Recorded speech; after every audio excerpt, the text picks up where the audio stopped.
The envelope wasn't addressed to me. It was tucked inside our 25th anniversary album, sealed in Peter's handwriting, curved, precise, heartbreakingly familiar. I hadn't opened that album in years. It still smelled like linen and cedar, like the little vacation house we rented in Cannon Beach, where he proposed all over again under the gray Oregon sky. I should have burned it, but I didn't. Instead, I sat there in the half-dark, holding my breath as I unfolded the paper. If you're reading this, Evelyn, then you know. And I need you to know I knew too. My stomach twisted. He knew. Peter had known the truth. For nearly 3 decades, he carried it quietly, without resentment, without rage. He knew Rachel wasn't biologically his. And still, he loved her like she was. He tucked her in. He paid for her braces. He made pancakes in the shape of stars. And I built a whole life on silence. I thought I was protecting us. But silence can rot the floorboards under your home. By the time you hear the creak, it's already collapsing. I dropped the letter and stared at the DNA report still open on my laptop. The number stared back at me like a cold accusation. 0.0% shared paternal DNA. Rachel doesn't know. She still thinks her father was perfect. And now I have to choose: break the illusion or carry this secret to my grave too. Would you tell your child the truth if it meant losing their trust? Would you let them hate you to protect the man who never stopped loving them? Where are you listening from? Has silence ever protected you or destroyed what you loved? Would you fight back or let sleeping lies lie? The day Rachel handed me the DNA kit, it was raining soft and steady, the kind that makes your bones ache if you're over 50 and your knees have seen a few winters. We just finished brunch at this little place she liked. Exposed brick walls, rosemary potatoes, and chai lattes with foam art shaped like leaves. She reached across the table with a grin that made her look 8 again. "Happy birthday, Mom." I smiled. "Another book?" She laughed. "Not this time." "Open it." The box was small. Green. The logo was one of those trendy heritage companies' sleek font. Tree rings, promises of ancient connections. "A DNA kit?" I raised an eyebrow. "For fun," she said, sipping her oat milk latte. "Let's see if we've got Viking blood or something." I chuckled, even as something in me tightened. I'd always joked about our Irish roots, about Grandma McCleary's stubbornness, and our shared love of potatoes, but I never felt like my history mattered to anyone but me. Rachel looked excited, so I said yes. That night, I sat on the edge of my bathtub, rubbing the swab against the inside of my cheek like the instructions said. It felt sterile, cold, like poking around in places best left undisturbed. I mailed it out 2 days later, dropped it in the post office slot between a man returning a Netflix DVD and a teenager shipping clothes for resale. Then I forgot about it, or pretended to. Because the truth was, I hadn't thought about 1,995 in years. I didn't allow myself to. That was the year Peter and I separated for 3 months. It was quiet, civil. No cheating, no shouting. Just silence. I moved into a friend's guest room. He stayed in the house. We still talked. We were polite. And one night after a faculty mixer at the high school, I drove to see an old friend. Mark. He'd been divorced. He'd always had that smile, lopsided, kind, safe. I told myself it meant nothing. And then Peter called me the next morning to say he missed me. I never saw Mark again. Rachel was born 8 months later. Early, but not so early anyone questioned it. And Peter. Peter looked at her like she was his. Never flinched, never doubted. If he suspected, he never said a word. Some days I let myself believe he never knew. Other days I could feel it, like the way he paused before answering questions about her baby photos, or how he always kept just one step removed from her arguments during her teenage years. But he loved her. God, he loved her. He was the one who made her hot cocoa when her braces hurt. He stayed up late making flashcards before her AP exams. He taught her how to change a tire and not take crap from anyone, especially men. He gave her everything. And now he was gone. buried on a hillside in a quiet cemetery in Salem with a view of the pines and a headstone that simply read Peter Moore, beloved husband. Fierce father, kind man. He'd been gone for 3 years. 3 years since the pancreatic cancer diagnosis. 3 years since I watched the strongest man I knew shrink inside flannel pajamas and hospital beds. 3 years since the night he held my hand and said, "Keep her safe. Not tell her, not fix this. Just keep her safe." And I tried. I really tried. But the past has sharp edges, and the present doesn't always know how to hold it. The email came on a Tuesday. I was cleaning out Peter's desk when my laptop chimed. Subject line: your DNA results are and we found something interesting. I clicked. There were colorful pie charts, percentages of ancestry. Irish, Scottish. A surprise sliver of Basque. Then came the warning flag. Parent-child match. No data found for linked profile Rachel Moore. I blinked. I refreshed. I clicked the help link. Nothing changed. It was like staring at a magic trick that no longer worked. Like watching the wires appear after believing in flight for too long. I texted Rachel. Hey sweetheart, got my results. Can we go over them this weekend, Rachel? Of course, mine were boring lol. You're probably 90% coffee and sass. I smiled then cried. Because she still didn't know. And now I did. I called customer support the next day. A woman named Carla with a cheerful voice and the patience of a saint confirmed what I feared. There's no genetic match on record between you and the linked paternal profile, ma'am. But she's my daughter. Oh yes, the maternal match is strong. But the paternal markers do not align with the profile associated with Peter Moore. She said it kindly, but it felt like an autopsy. After I hung up, I sat at the kitchen table for hours. Same table Peter and I bought at a garage sale in 1991. Same table where we taught Rachel how to spell her name in dry macaroni. Where we carved pumpkins. Opened mail. Burned lasagna. I looked around our house. There was no place left untouched by him. No drawer without a note, a tool, a smell. His coat still hung in the hallway. His boots dusty in the garage. And now I knew what he never said. He had forgiven me without ever asking for the truth. But Rachel hadn't. Because I'd never told her. And the question pressed against my chest like a weight. Would she forgive me if she knew? The first person I told wasn't Rachel. It was Diane. We'd been friends for over 20 years. We taught at the same high school, shared lunch duty, sat through board meetings, and took turns complaining about menopause and standardized testing. She knew Peter. She loved him. She'd helped me organize his memorial. So when I called and said, "Can you meet me for coffee?" I found something she didn't hesitate. The little cafe on Liberty Street still smelled like cinnamon and old hardwood. I slid into the booth clutching the DNA printout like it might fly away.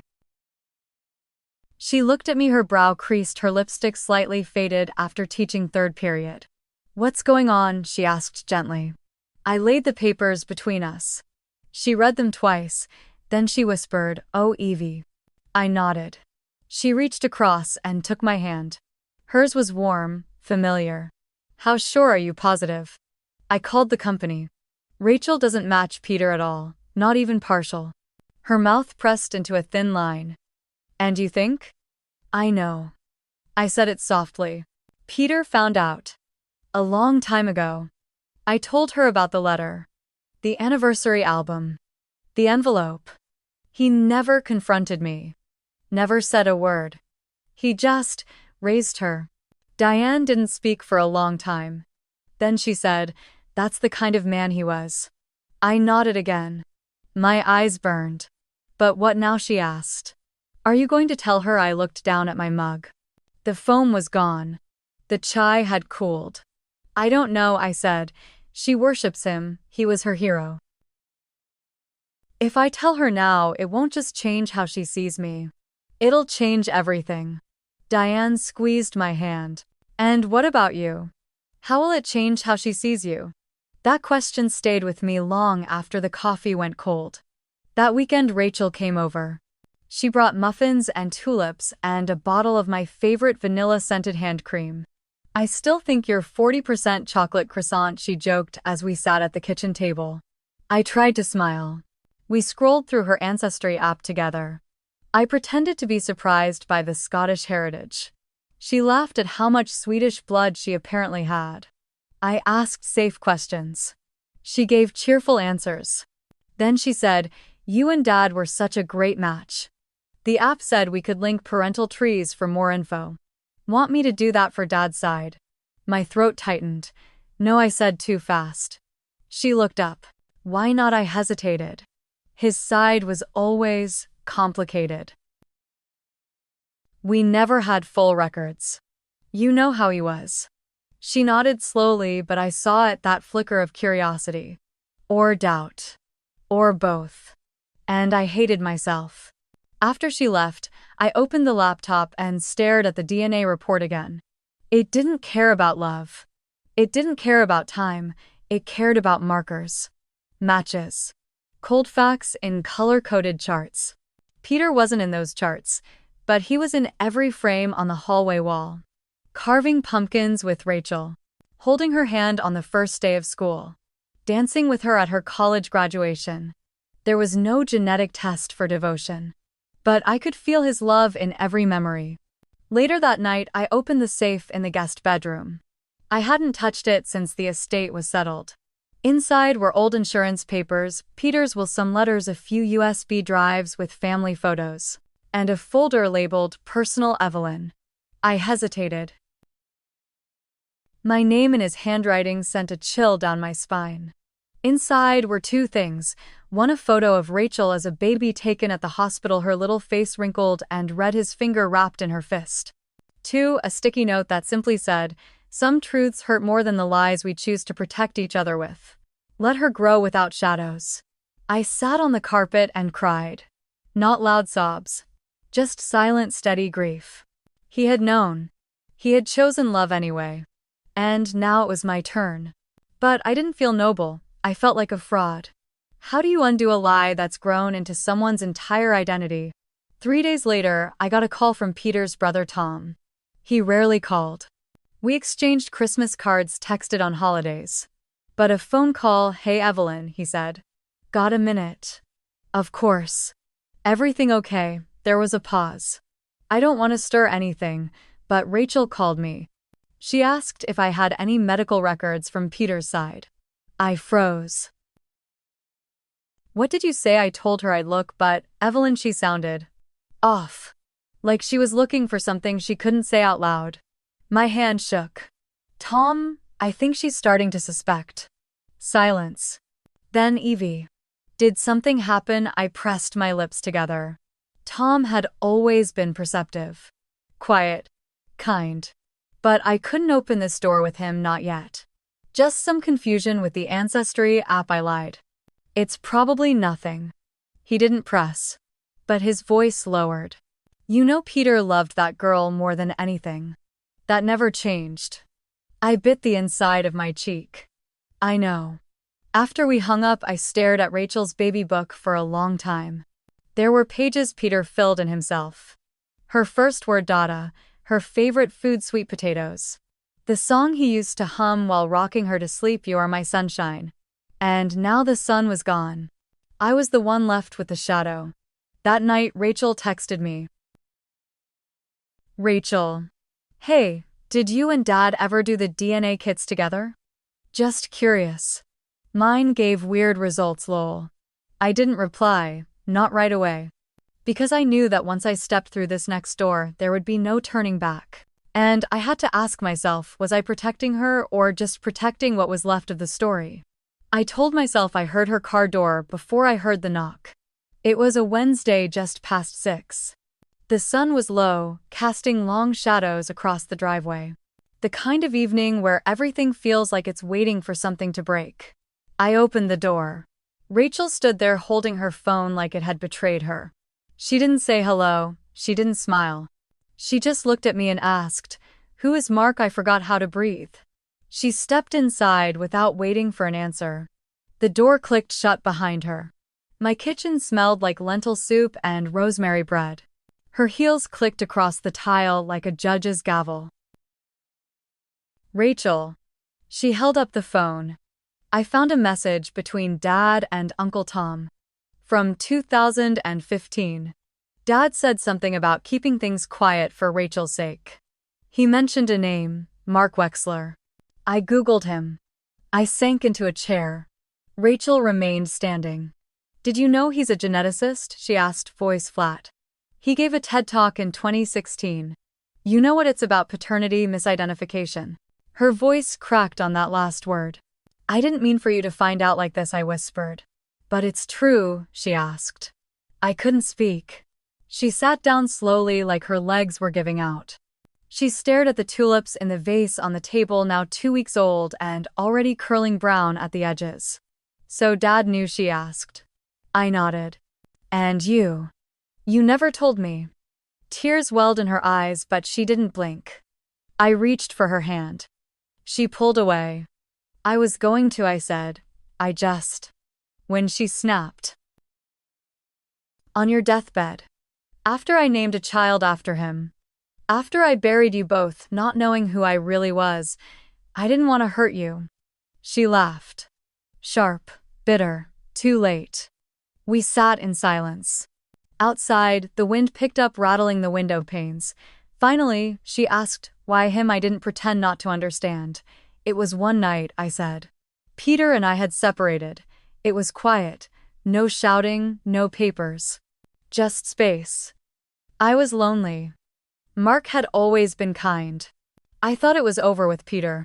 But then, it wasn't, she said, almost to herself. Number. He called the next day. Asked me to come home. Said he missed me. I never saw Mark again. And then a few weeks later I found out I was pregnant. And Peter never asked. Not once. Because he already knew. I nodded, ashamed. Did you ever love Dad? She asked. I jerked back. Rachel, of course I did. I loved him with everything I had. We built a life. We fought for it. We laughed, we cried, we forgave. But you lied. I made a choice. And he did too. He chose to love you fully, fiercely, without condition. That never changed. She stood up. I need to go. Rachel, please. She paused at the door. I don't know who I'm angrier at, she said. You for lying, or him for dying before I could ask why. The door closed behind her with a sound that felt permanent. I didn't sleep that night. I sat on the floor of Peter's office, surrounded by the photo albums and files he'd kept in such perfect order. I reread the letter. I whispered apologies into the silence. The next morning I opened the safe again. I found a folder marked Rachel, college essays. Inside were drafts of her applications. Notes in Peter's handwriting. Edits in red ink. A list of schools he thought she'd thrive at. On one of the drafts he'd written, "You are more than DNA. You are my legacy." I held the paper to my chest and cried for the man I loved, the daughter I feared losing, and the pieces of myself I couldn't glue back together. 3 days passed, no calls, no texts. On the 4th day, I opened Facebook and saw she'd changed her profile picture. It was a childhood photo, her on Peter's shoulders at the beach. The caption read, "Truth doesn't erase love." I stared at it for a long time. Then I clicked out. I didn't know if it was for me, for her, or for the people who would inevitably start asking questions. That night Tom called. "You need to prepare," he said. "For what? She's talking to a lawyer." I blinked. Why? She's asking about updating Peter's will. About the estate. About legal acknowledgement. I don't know where this is going. She's not doing this for money, I said. Number. But Evelyn, she's doing something. And it's not going to stay quiet. The next morning I found an envelope on my porch. No name, no return address. Inside was a single printed sentence. "You don't get to control the story anymore." My hands shook. Not from fear. From knowing that it was true. I pulled down the photo of Peter and Rachel from the hallway and turned it over. On the back he had written, "Everything I was afraid of I chose to love anyway." The words blurred as I stared at them. I knew what I had to do. But doing the right thing doesn't make you brave, it just makes you honest. The next time I saw Rachel, she wasn't alone. She brought a woman with her, a lawyer I assumed young, sharp, with a tablet in hand, and a firm smile that didn't reach her eyes. They sat on my living room couch like it wasn't the same couch where we'd eaten popcorn and watched Little Women together every Christmas. "I'm not suing you," Rachel said calmly. "But I do want formal documentation. For my own records. About biological parentage, estate history, and any medical information you can give me." The woman beside her nodded. "This is about clarity, not conflict." I wanted to laugh, or scream, or crawl under the floorboards. "Of course," I said, my voice barely steady. "Whatever you need." Rachel handed me a folder. There were papers, consent forms, disclosures, notarized requests, legal language. Cold and sterile like hospital air. I signed them all. My hands didn't shake until she stood up to leave. Rachel paused at the door. She looked around the room like it belonged to someone else. Then she said quietly, "I just don't know what else I don't know." And then she was gone. I didn't eat that night, didn't sleep either. I sat on the back porch with a blanket wrapped around my shoulders, watching the neighbor's porch light flicker off at midnight. I was alone.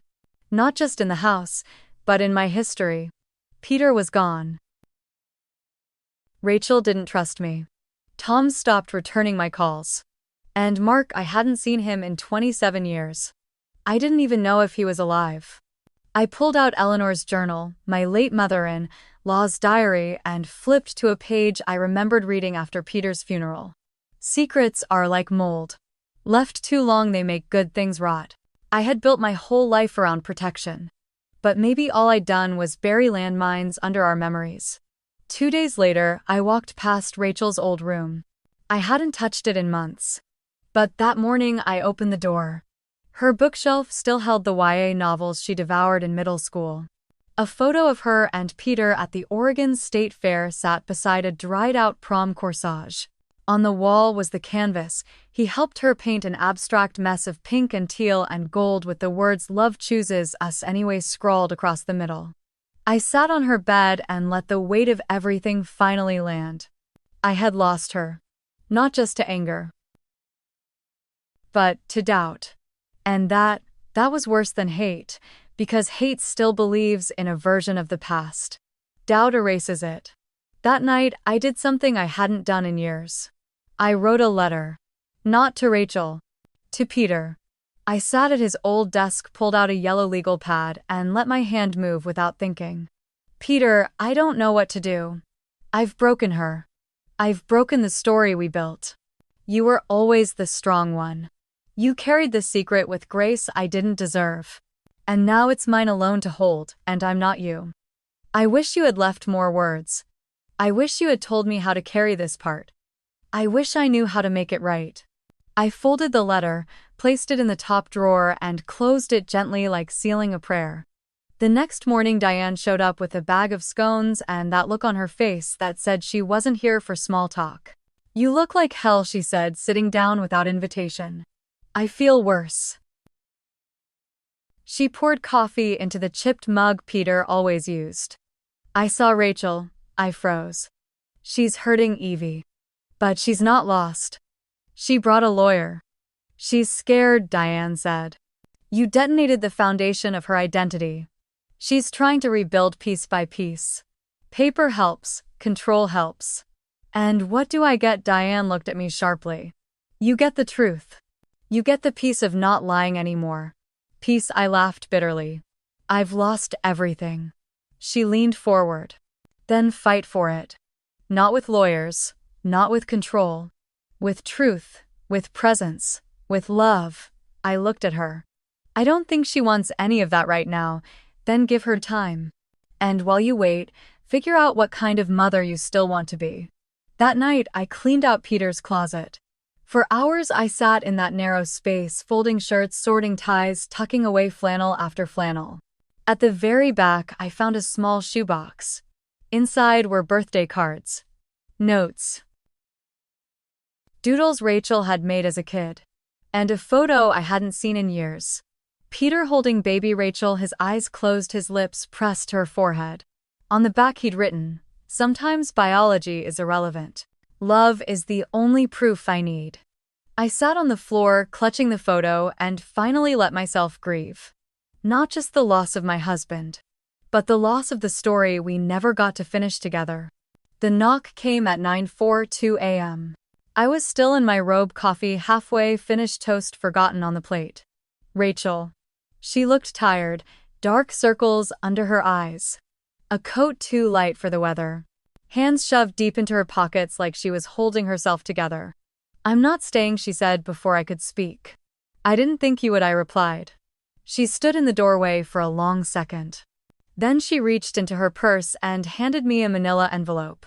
"This is from Mark Wexler," she said. I reached out. He responded. I stared at the envelope like it might bite me. "You contacted him?" She shrugged. "I had to. You wouldn't tell me anything." "Rachel." She held up a hand. "I'm not here to rehash. I just thought you should know. He wants to talk." And he gave me answers. My throat went dry. "What kind of answers?" She looked away. "You should read it." Then she turned and walked back down the porch, each step clipped and distant like we were strangers in a slow-motion breakup. I closed the door. For a moment, I just stood there, breathing. Then I opened the envelope, inside a typed letter. 2 pages. "Dear Evelyn, I never reached out because I thought it would make things worse. But Rachel deserves the truth. So do you." He told me he'd always suspected. That the timing was clear. That he never hated me. That he was married now with 2 grown sons living in Boise. Then he wrote something that made my knees buckle. "Rachel reached out to ask who I am. But I told her who Peter was instead. I told her what kind of man raises a child in love and never uses biology as a weapon. I told her the truth, and the truth is she had 2 fathers. One who gave her life. One who gave her everything else." I sat down at the kitchen table, the one Peter refinished himself, and let the letter rest there between my hands. Maybe it wasn't too late to reclaim the narrative. Not just for Rachel, for myself. That afternoon I made 3 calls. First to Diane. Second to the lawyer who handled Peter's estate. Third to my own therapist, whom I hadn't seen in years, not since the cancer diagnosis changed everything. I needed help building a plan. Not a legal one. A personal one. Because I couldn't undo the past. But I could stop letting it define the future. In therapy, I told the whole story. I cried. I cursed. I confessed the guilt that had eaten me alive since 1995. She listened. She didn't try to fix me. She didn't hand out absolution like a prescription. But she asked something that lingered for days. Who would you be if you finally let go of protecting other people's comfort? That night I lay in bed and looked at the ceiling fan turning slowly, steady as breath. Who would I be? Not just Rachel's mother. Not just Peter's widow. Not the woman who lied by omission. Maybe I'd be someone Rachel could respect again. Even if she never said it out loud. The next morning I wrote a letter. To Rachel. I didn't send it right away. I let it sit on my desk while I cleared out the last of Peter's closet. I donated the flannel shirts. I boxed the tools. But I kept one thing. A faded Oregon Ducks hoodie, his favorite. It still smelled faintly of cedar and aftershave. I held it against my chest for a long time before folding it neatly into the box labeled Keep. A week passed. Then another. Rachel didn't call. But she didn't block me either. She posted on Instagram a photo of her as a toddler in Peter's arms. Caption: half the DNA, all the love. It broke me open. And it built something back. So I called Mark, not to dredge up the past. Just to thank him. He answered on the 3rd ring. "Evelyn," he said, voice softer than I remembered. "I wasn't sure if you'd call." I wasn't sure either. We talked for 20 minutes. He told me about his life. His wife Susan. His grown boys. A little dog named Oliver. He told me he respected Peter. He told me Rachel had been kind, curious, and clear. She's brilliant, he said. And strong. Just like you. I didn't know what to say. He paused before adding, "You didn't owe me anything, but I'm glad you gave her the life you did." When we hung up, I didn't feel regret. I felt closure. That night, I found the courage to finish the letter to Rachel. "Dear Rachel, I know I broke something sacred. And I know I can't ask for the old version of us to return. But I want to build something new. I want to tell you the truth fully, not just in fragments. Not because I expect forgiveness, but because you deserve to see all of me. Even the parts that make me human. Your father, Peter, he knew. And he chose you every single day. I want to follow his example now. I want to choose you even if it means standing in the fire of my own mistakes. I love you always, Mom." Asterisk. I sealed the letter. And I waited. Would you tell the whole truth, even if it meant starting over as a stranger to your own child? Where are you listening from tonight? Have you ever had to rebuild a bond from scratch? Subscribe to EN Reddit Story for more real stories, closure, justice, and empowerment after 40. The letter sat on her doorstep for 3 days. I knew because I walked by twice. Each time it was still there, untouched. Carefully placed, sealed with wax the way Peter used to seal holiday cards. On the 4th morning it was gone. I didn't hear from her. Not immediately, but that night I got a text. I read it. Nothing more, nothing less. But it felt like someone had opened a window in a room I hadn't realized was suffocating me. I stared at the message for a long time. Then I replied, "Thank you for reading it." I meant every word. I didn't expect a response, and I didn't get one. But silence now felt different.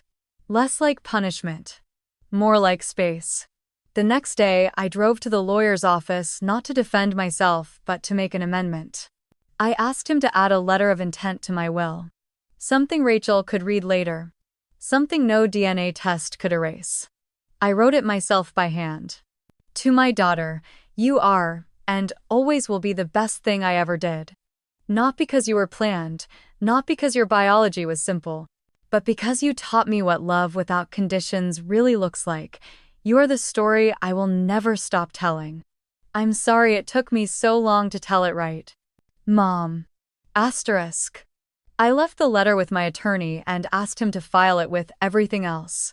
Then I drove home, rolled up my sleeves, and started what I had been avoiding for years. I opened Peter's journals. He kept one every year. Leather-bound, dated, private. I had respected that privacy until now. Because if Rachel was going to rebuild, she deserved the full story. Even the parts I couldn't give her. I read slowly. Peter didn't write in flowery sentences. He was plain-spoken, but thoughtful. March 1995. She came home, no questions. I didn't ask, I just held her. September 1999. Rachel started kindergarten. She said I made the best peanut butter sandwiches. She has my stubbornness. I know she's not mine. But she is. June 2007. She asked where her nose came from. I said her mom's side. I didn't lie, I protected her. There's a difference. Right. There were dozens of entries like that, tiny moments. Proof. Not of betrayal, but of commitment. He chose to stay. To love.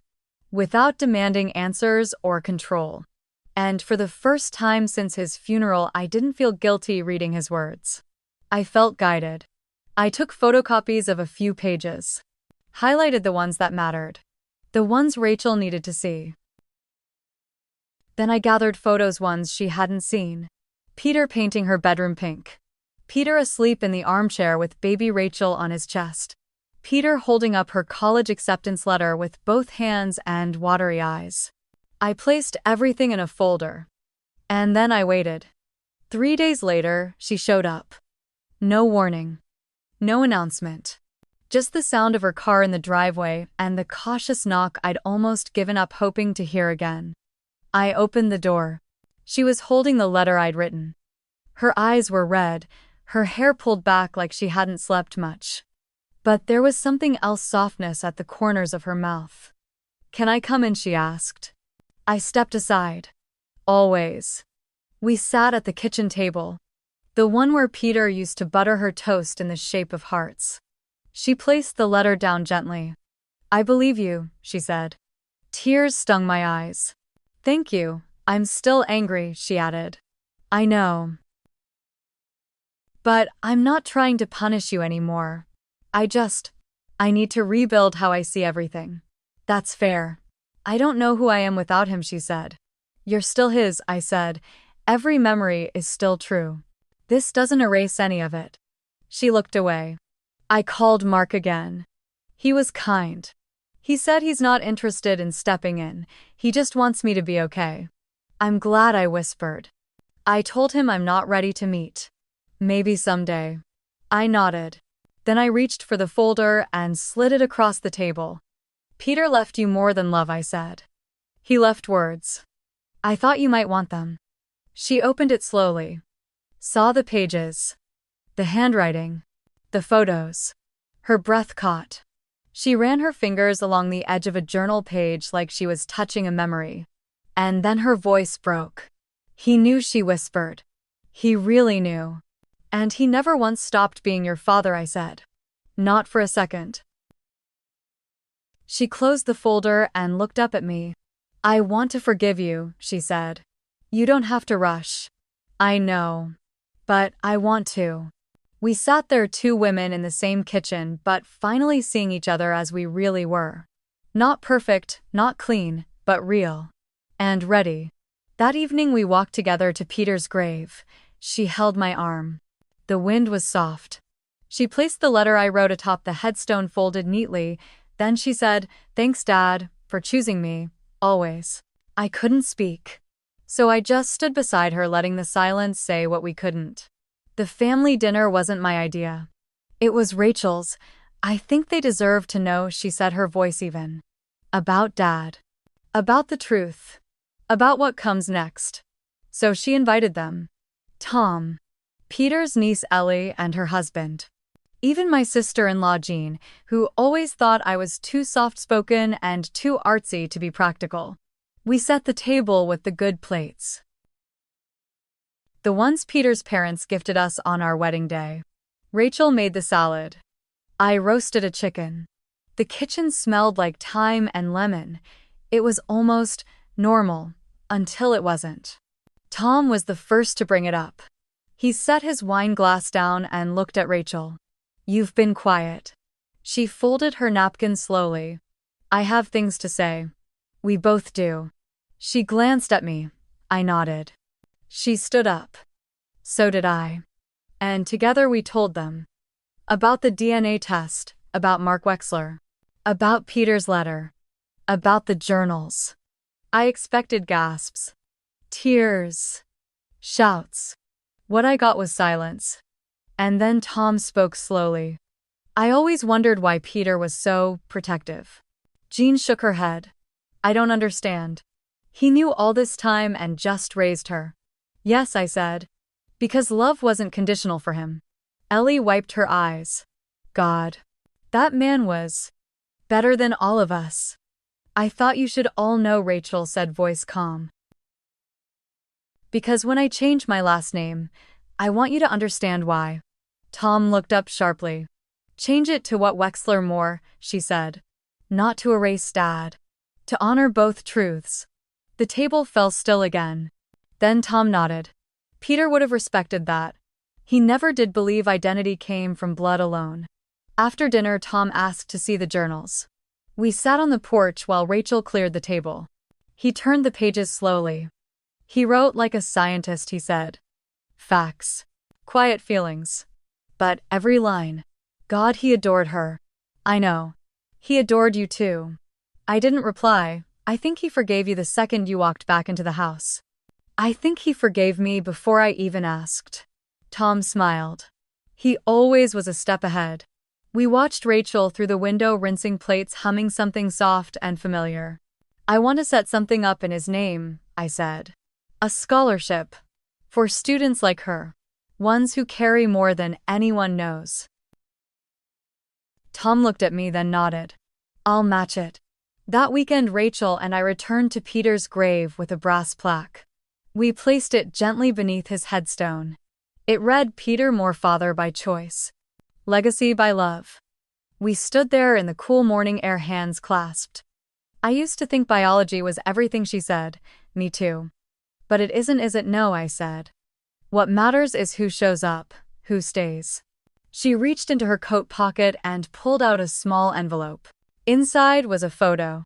One I hadn't seen in years. Peter holding newborn Rachel, her tiny fist curled into his shirt. On the back, in her handwriting, he chose me, and now I choose to forgive. My knees nearly gave. I pulled her into my arms and cried for the first time without shame. We weren't mother and daughter in pieces anymore. We were whole. Not because the truth had erased the pain, but because it had been spoken. Finally. Fully. Publicly. And no one had run. The following week, Rachel announced the scholarship fund publicly. She titled it the Quiet Legacy Grant. Applications would open in the fall. She asked me to help review them. I said yes. The fund went viral in a small way, shared among teachers, guidance counselors, single moms. Women who knew the cost of silence, the weight of inheritance, the courage to start over. Mark sent a donation. So did Diane. So did Ellie and Tom. Even Jean, who wrote a small card that simply said he would be proud. And so am I. We had dinner every Sunday after that. Just the two of us, sometimes with Diane or Ellie joining in. There were still hard days. Days when she didn't want to talk. When she pulled away. When I wanted to explain more than I should. But healing isn't about perfect endings. It's about choosing each other again and again and again. Even when it's hard. Especially then. The last page of Peter's final journal said, I won't live forever. But I hope my choices do. They will, Peter. They already are. Through her, through us, through every student who gets that scholarship. Through every woman who thought it was too late to be forgiven or to forgive. Spring came late that year. But when it did, it poured in with everything: daffodils outside the kitchen window, the scent of rain on warm sidewalks, and the sound of Rachel's laughter echoing through the house again. We didn't talk about forgiveness anymore. We just lived it. Every time she stopped by with a carton of eggs or a new recipe to try. Every quiet hug before she left. Every shared smile over coffee when we remembered something Peter used to say. There were no grand declarations. Only the kind of healing that settles like sun on a porch chair, slow, steady, earned. In May, we attended the first board meeting for the Quiet Legacy Grant. Rachel chaired it. I sat beside her, wearing Peter's old Oregon Ducks pin on my blazer. The meeting room was small but bright, tucked inside a community center where Peter once volunteered as a literacy mentor. We reviewed 12 applications. Single moms. Foster youth. Adult students going back to school after losing everything. Every story held echoes of ours. When we approved the first grant recipient, Rachel leaned over and whispered, "He would have loved her." I nodded. He probably would have offered to tutor her himself. She smiled. Her eyes misted, but the smile stayed. Later that summer, we visited Mark. Just once. It was awkward, polite, respectful. She asked a few questions. He answered them honestly. No tears. No sweeping reconnections. Just closure. When we got back in the car, she said, "That door's closed for me now. And that's okay." And I believed her. The day she changed her last name legally, she came over with the papers. We sat in the backyard under the maple tree Peter planted the year she was born. She placed the document between us. "Wexler Moore," she said softly. "I didn't want to lose him. But I want the truth to live beside him now." I touched her hand. "You've always carried both." She nodded. And then she did something I'll never forget. She handed me a small card. Inside a single sentence, "Mom, thank you for teaching me that the truth doesn't have to destroy, it can rebuild." On the anniversary of Peter's death, we returned to his grave. Just the two of us. We didn't speak for a while. The wind moved through the pines. A cardinal landed near the headstone. The kind of quiet that doesn't demand words. Finally, Rachel pulled out a journal and placed it beside his. A leather-bound book with blank pages. She whispered, "Your turn, Mom." It was her way of saying, keep writing, keep choosing. Keep building the legacy that started with him but doesn't end with him. So, here I am. Still in Salem. Still drinking coffee from his chipped blue mug. Still tending the garden he loved, though the tomatoes never behave for me like they did for him. But something is different now. I live without the weight of silence. Without the fear of being seen. And Rachel. She's more herself than ever. She's her father's daughter in spirit if not cells, and mine always. Not despite the truth, but because of it. I've come to believe that closure doesn't arrive all at once. It shows up in whispers. In second chances. In the way someone says your name after you thought they never would again. In the way you start showing up for yourself without apology. Justice doesn't always roar. Sometimes it arrives quietly. In the form of a grown daughter handing you a journal and saying start again. Have you ever had to rebuild trust brick by brick with someone you love? Would you tell a truth that could cost you everything or let it stay buried? Tell me below. Someone out there needs to hear your story. You are not alone. Every ending can be a new beginning. Subscribe to EN Reddit Story for more real stories of closure and empowerment after 40.